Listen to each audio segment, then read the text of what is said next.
Hello and welcome to another Improve Your Chess video. So today, how to win against chess beginners. So this video could be for intermediate players that are brushing up and just want to check it out. But also for beginners, if you're learning and improving and you're playing against other beginners, how to step your game up a little bit and get more wins against your fellow beginners.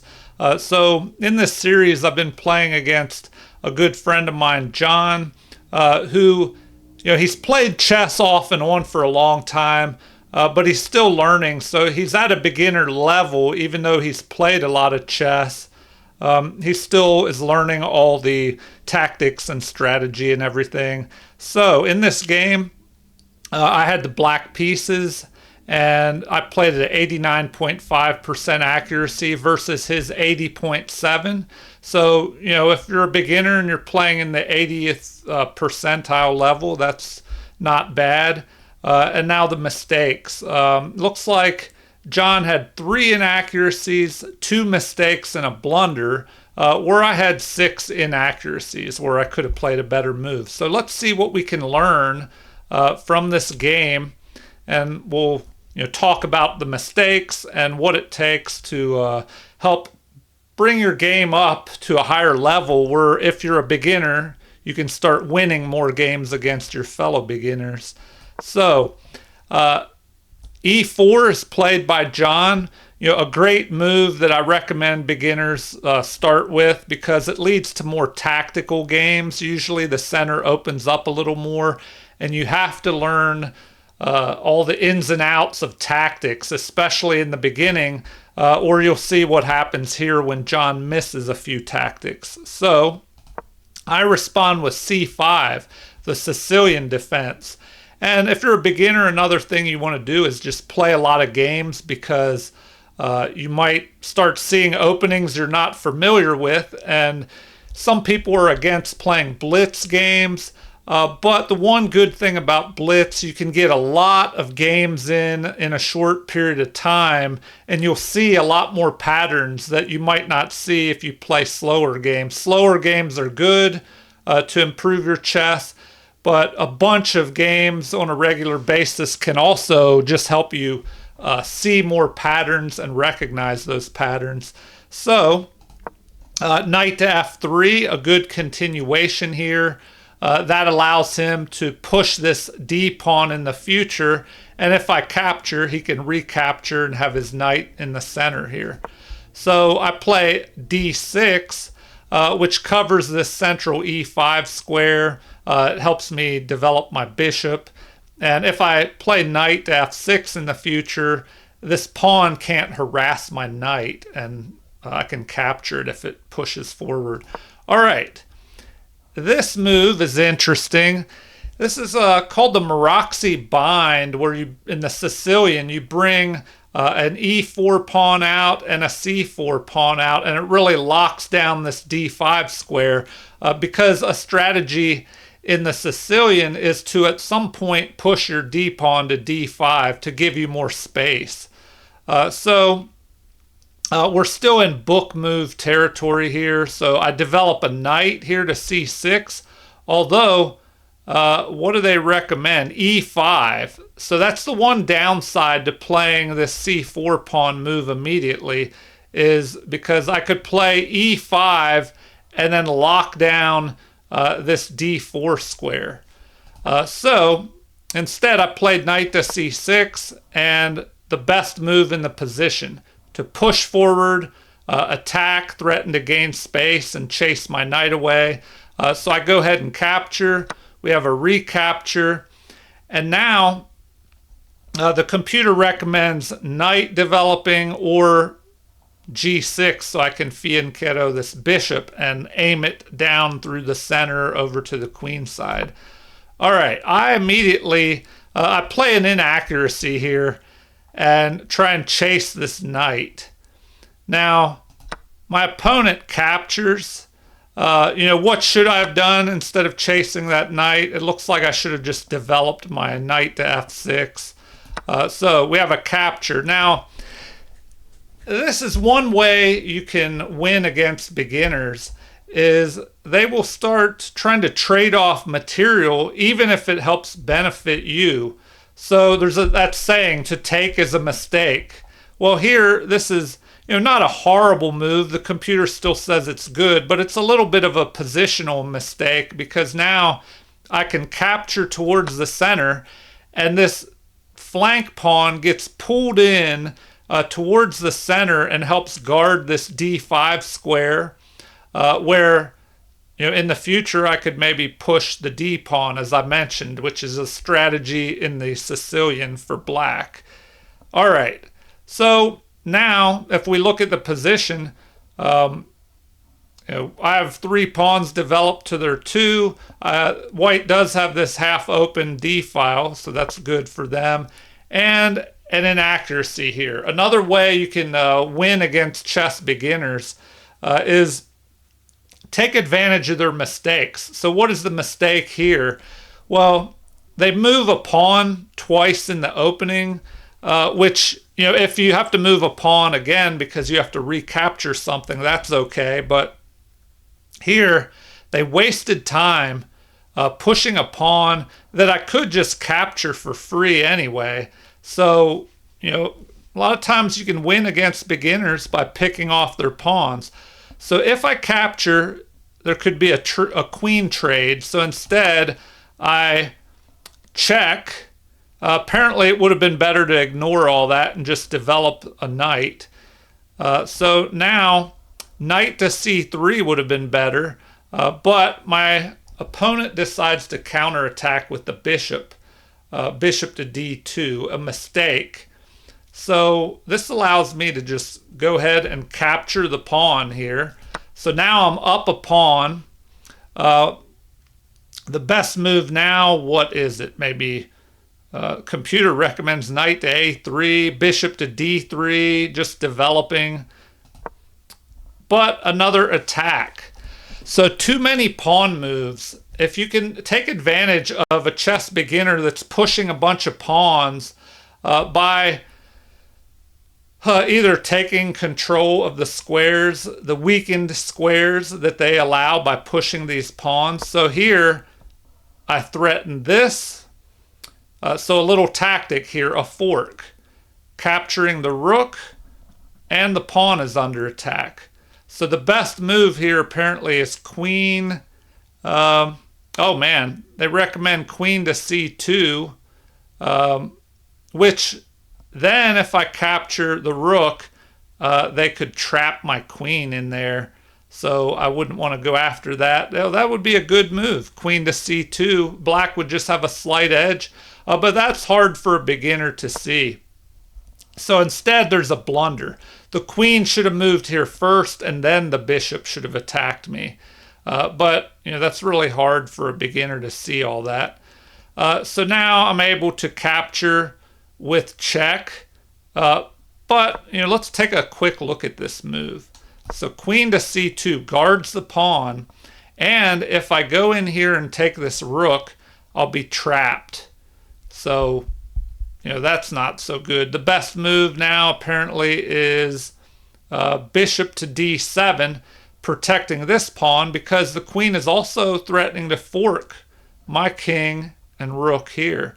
So, kind of a wild game already, and that happens a lot with the Sicilian defense. The games can turn crazy in a hurry sometimes.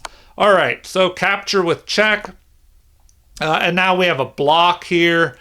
It would have been better to block with the bishop and get ready to castle, because the best move here apparently is to just develop the knight, and then if they capture my queen, I can recapture. But if you're down, like John is here, down in material by 2 pawns already, he should be trying to keep all his pieces, which I mean queen, knight, bishop, rook, and trading pawns.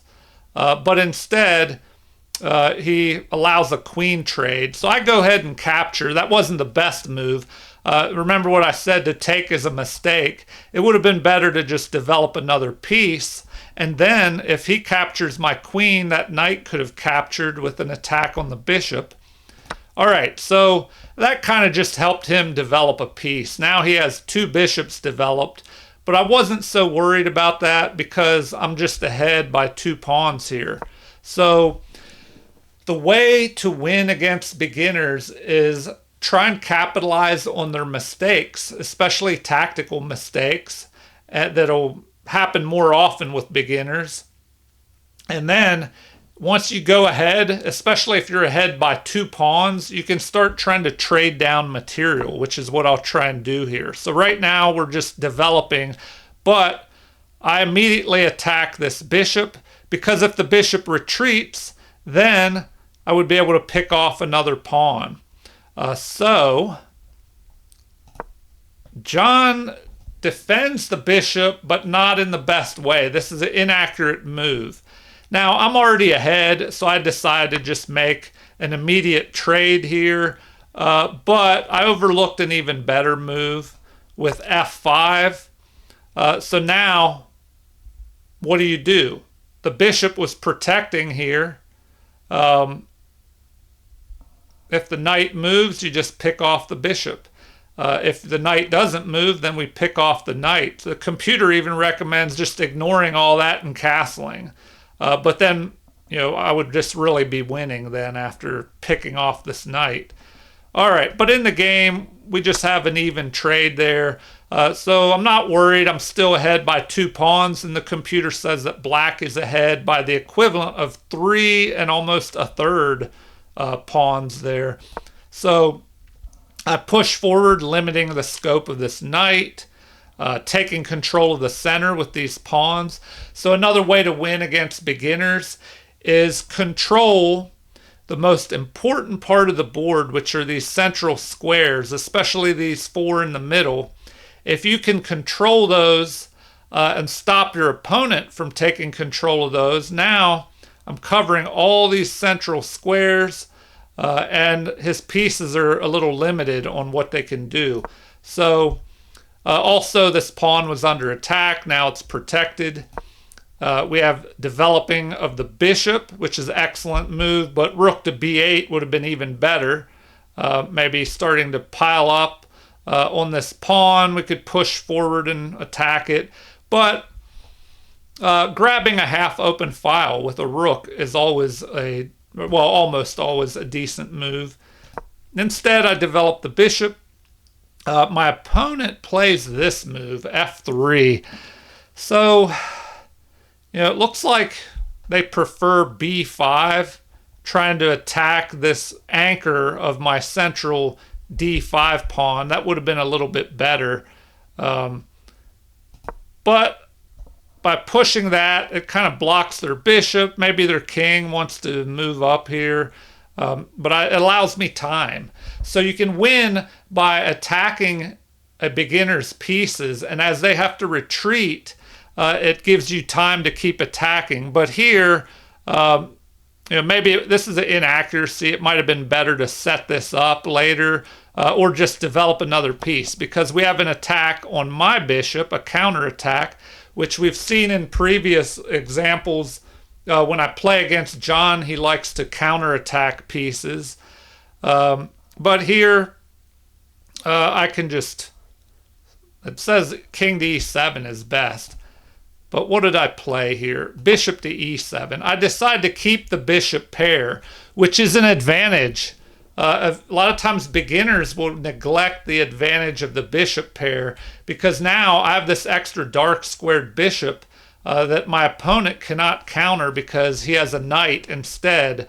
Now he's doing a good job of limiting the scope of my bishop, but as the position opens up, a bishop pair will be stronger than a bishop and a knight, and especially with pawns on both sides of the board. So a rook plays the best move, targeting this unprotected pawn. I protect, although it looks like it would have been better just to ignore that and counterattack over here. But I defend. Now we have this knight jumping forward. It looks like bishop to c8 would be best, keeping my bishop pair. But at this point, I figure, well, I'm ahead by those 2 pawns, and I'm just going to capture and trade off more material. So now, this move is played, fortifying the center, and my king is ready to march forward, and I can activate my rooks. So a4, a mistake. It would have been better to bring the king up into the action. Another way to win against beginner chess players is to activate your king in the end game if it is safe to do so. You have to make sure you're not walking into a bunch of attacks. But once the queens are gone, especially, and there's not many pieces on the board, the king becomes a valuable attacker and defender. So see, that was the best move, to march my king up into the center, help protect this pawn. Now my rooks are free to move wherever they need to go. So castling here. It says it's excellent, but it would have been better to position the rook, let's see, to a5, to keep an eye on this pawn. And maybe try and get rid of the bishop, but you don't want to trade material when you're behind. You want to trade off pawns. So I move forward, attacking the rook, preventing this pawn from pushing forward, or I can just grab the rook. And we have a5, an inaccuracy. Rook at f to c1 would have been better. So it would have been better to double the rooks on the half-open file here, which is usually a good strategy. So a6, preventing this pawn from moving forward in the future, but also an inaccuracy. Better would have been bishop to c8, I guess. So that's kind of interesting. Maybe reposition the bishop here, and that way if this pawn pushes forward, we would trade off more material. Anyway, John is doing good here, trying to trade off pawns, which is what you want to do if you're behind in material. So I just defend. We have an attack. So I just move the rook up, and now the rook can move to the side if I need to. Retreat of the bishop. Maybe John should have tried to just trade off pawns here immediately. So now I attack his bishop, offering a trade of even more material, and that's ignored. But it does let me, after he retreats here, push my central pawns forward, chasing the bishop. So another mistake beginners make is to move pieces to locations where your pawns can attack them and gain time and space here. With time, you can use that extra time to position your pieces on better squares than your opponent. And with the extra space, you can funnel your pieces in behind them and just have more room for your pieces to move around. All right, so a bishop retreat, and then I centralize my bishop. Now we have the best move piling up on this pawn. So I defend the pawn with the bishop, and now I'm really centralizing this bishop. So an attack on the unprotected pawn, but that just lets me move forward, which is what I want to do anyway, start marching these past pawns. And John heads into the center with his king, and now the rook grabs the half-open file here, and this pawn is unprotected. So John defends it, and I just double up the rooks here, adding more pressure. So what is the best move here? Apparently capturing is what they say is the best move, but I don't know, it's looking pretty rough here now. Now we're just able to grab another pawn. We're ahead by 3 pawns, and this is pretty much winning. So the way to win is just push your advantages, try and trade off more material at the same time if you can, and then I can use these extra 3 pawns to win the game. So improve the position of your pieces. The rook on the 7th rank is usually always good. A lot of times 1 or especially 2 rooks on the 7th rank can do a lot of damage. attacking the pawns. Sometimes the king will be stuck on the edge of the board. Here, John moves forward, not wanting to have his king stuck on the back edge of the board. So I just try and trade off more material here. So capture, capture, and John attacks the unprotected pawn, so I just push forward to defend. And so this is, common moves here. My plan is to just use my advantages. What advantages do I have? Well, my rooks are better placed than his rooks. I could even just push this pawn up here and attack his king, forcing it to move down to the edge here. So that might be a good move, and actually the computer likes that best. But in the game, I just push this pawn, and now the computer's saying that's better because I'm going to have 3 unstoppable passed pawns here. And so that's the way to win the game. That and just trade off even more material. So the king attacks. We just defend with our king. And this pawn push is made, perhaps so this pawn can help attack. And finally, the pawns are pushing forward, unstoppable.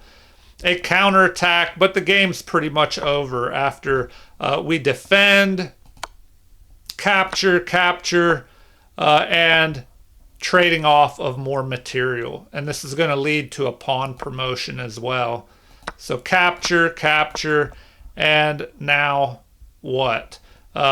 Usually you want to avoid trades, but it's looking bad because we promote to a queen and the game ends shortly after. So a pawn is grabbed, but we have check.